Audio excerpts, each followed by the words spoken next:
Hey, good morning. It is the end of April. Amazing. It started January, February, March. Now we're all the way through April. Hey, yeah.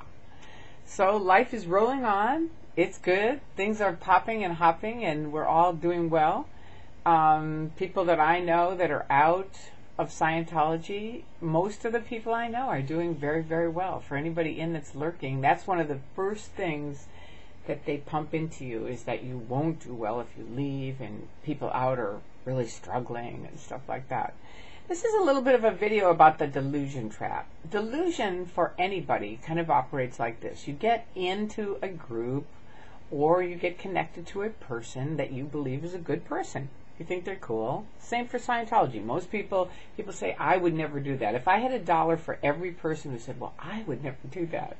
I mean, my friends and I love it when that happens, because we'll tell them a little bit about Scientology and they'll say, well, I would never do that. It's like, neither would we. Neither would anyone. If you're in an abusive relationship, nobody would ever get in that relationship, would they? But the secret is, most people in any abusive relationship, your friends, your family, people outside of it, do not know. And this is a very important thing for you to listen to. Because if you are being abused in any way, be it at home, being sexually abused, being verbally abused, being physically abused, I can't say it enough. Get out of that relationship, get out of that organization, because it won't change. There's a great book called Blink. I highly recommend any of you get it and read it. It's about your instincts, and about how your first instinct is usually right? And if you're in an abusive relationship. You don't have to go. But what happens with delusion is this. You've heard the expression, a man hears what he wants to hear and disregards the rest. And that's kind of true for something like that, because it started out good. That's how Scientology was when people got in it. When I got in it, Hubbard has a world without crime and a world without war, and it just sounded so good. It was like, yeah, and you can clear people so that they're free of pains and somatics and upsets, and it's like, how cool is that? It sounded fantastic to me. Could it really happen? No, but that wasn't the point, because there were people surrounding me saying, well, maybe this level didn't work for you, but the next level will. And I know you kind of go, well, I wouldn't do that. But you know what? People do it every day in abusive things, and they don't make that leap. I have a sign in my house that says leap, and the net will appear. And I honestly and truthfully believe that. It's like, do not keep taking abuse. If you're in Scientology and you're saying, well, we're not being abused, look around you. You are paying tons of money for something that does not work.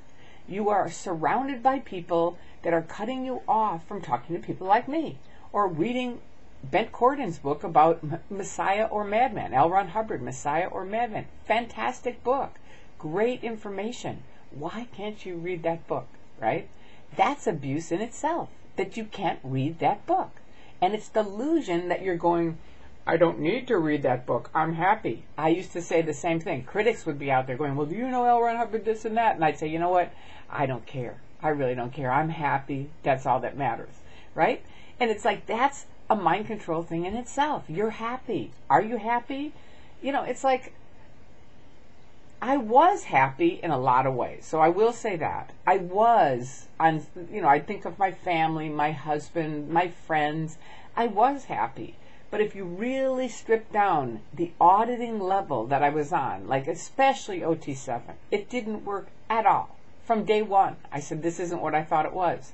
They sent me to correction and started in on the, it must be you, Tori. And that's what I realized once I got out. That's what all abusive people do. It must be you. You're the problem. It's never them. They can beat the shit out of you. It's you. David Miscavige had an entire event where we had been paying thousands and thousands and thousands of dollars on OT7. It didn't work at all for the majority of people around me. And Miscavige, I'd written to him saying, please let me off this level. It doesn't work. Bop, bop, bop, bop. No. Okay, continue. Okay, continue. Okay, continue, right? And you're surrounded by your peers that are like, well, it's really great, isn't it? So you keep on trying after that fish. It's like somebody trying to catch a fish and you're almost there, right? So Miscavige has an event saying the reason why the OT7s are so screwed up is because we trained him wrong. Okay, hello, He trained us wrong? Don't you think we should get our money back, David Miscavige, if you trained us wrong? That's like selling someone a car and going, yeah, it's got really crummy pieces in it, but you got to not only pay for the old car that has the crummy pieces in it, you got to buy a new car with the good pieces in it. And go back to go and do it all over again. And that was really where most of us went, no, ain't going to do it. There's still some people in there, and there's still some people that are on OT7, and you know it. If you're watching this video, you know you are continuing on that delusion trap of like, it will get better. And here's the really bottom line, hardcore facts. No, it won't. And this is for most people in any abusive relationship, just think about it. You were way better before you got in that abusive relationship, organization, job, whatever. You were better. You were happier. You were stronger. You knew who you were. And then you got in with whoever, and it starts whittling you away.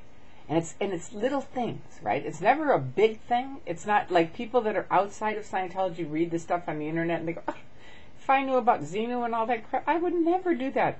Neither would we. You don't find out about Xenu way, way, way, way, way down the line until you've been on this mind control train for years.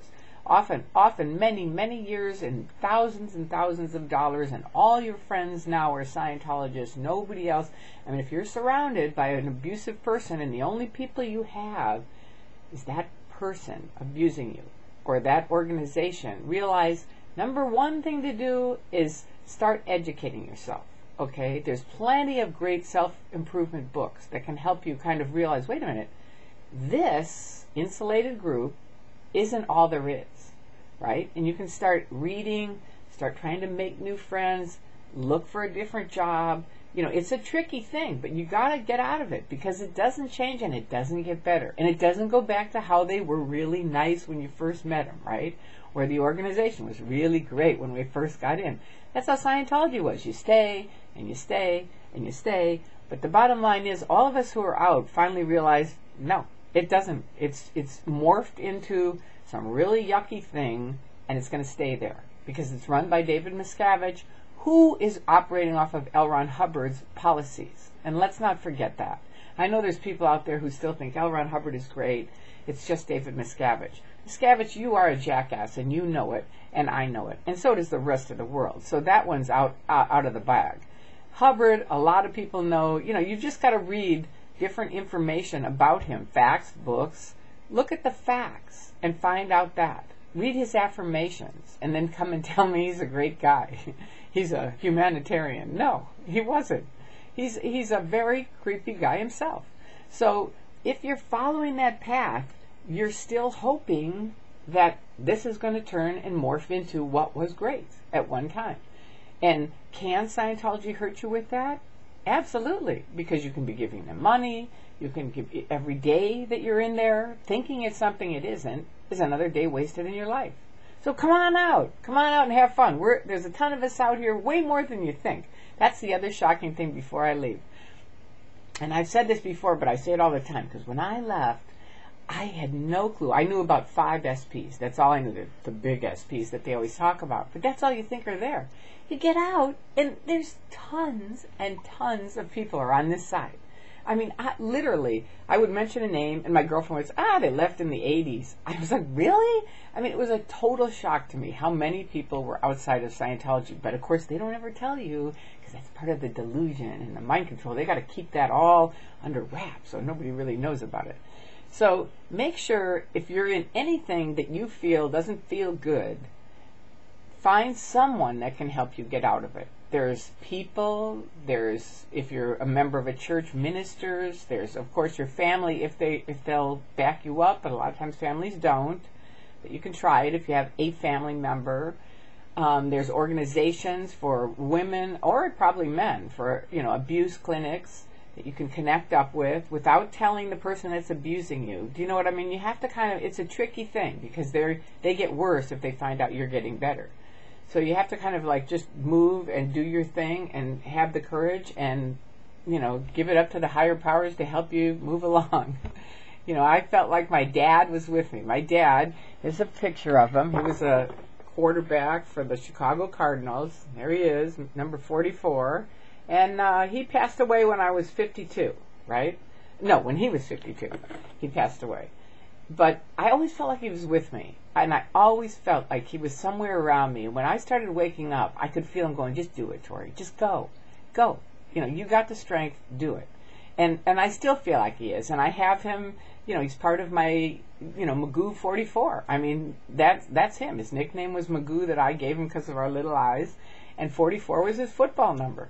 You know, but to me, it keeps him around me. He's a very strong guy. I knew he would be behind me if he was here. I knew he would have said, no way. You know, you're out of this. But, you know, he wasn't here, so there you go. I spent 30 years in it. I wish it was 30 days. And finally got out. So there you go. For any of my friends that are still in, come on out. We're having a good time. All right. I love you guys. Have a fantastic weekend, and I will talk to you soon. Bye-bye.